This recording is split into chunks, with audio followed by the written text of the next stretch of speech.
আমাদের বিয়েতে কবুলটাই যেন বলা হয় শুধু ইসলামের নীতি মেনে, আর সব কিছুই ধর্মের বাহিরে। না, এতে আমাদের কোনো দোষ নেই।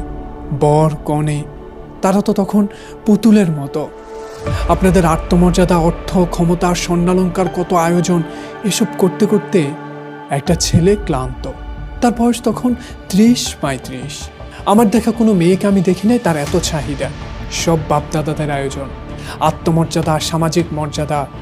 যখন কোনো ছেলে বা মেয়ে সিদ্ধান্ত নিতে যায় তখন খোদার দোহাই দেয়, অথচ খোদা বিরোধী সব কাজ আপনারাই করেন। কি প্রতারণা করেন আপনারা! আমাদের সাথে তো করেনি, আল্লাহর সাথেও করেন। আমাদের কি দোষ? কেন আমাদের এমন সমাজ উপহার দিলেন? মাঝে মাঝে খবরের কাগজে দেখা যায় শ্বশুরবাড়িতে মেয়ে খুন হওয়ার পর বাবা বলছে, শ্বশুরবাড়ির লোকেরা অনেক প্রভাবশালী, অনেক বৃত্তশালী, আমার মেয়ের খুনের বিচার হবে না। কি আত্মপ্রতারণা করেন! হাজার হাজার বাবা তার মেয়ের সাথে এই প্রতারণা করছেন। আর ওদিকে ছেলেটা আপনাদের চাহিদা পূরণ করতে করতে ক্লান্ত। সে তখন নতুন আরেক জগৎ খুঁজে পায়। তার বয়স তখন 35-40। বয়সের সাথে সাথে মানুষের মনের পরিবর্তন ঘটে। ততদিনে সে অর্থ ক্ষমতার লোভে হিংস্র হয়ে গেছে। কিসের বিয়ে, কিসের সম্পর্ক, এসব তো তার কাছে তখন পুতুল খেলা। না, এসবের জন্য সে দায়ী না। ওই যে আপনাদের চাহিদা, ক্ষমতা, আরো প্রভাব, বিশাল আয়োজন।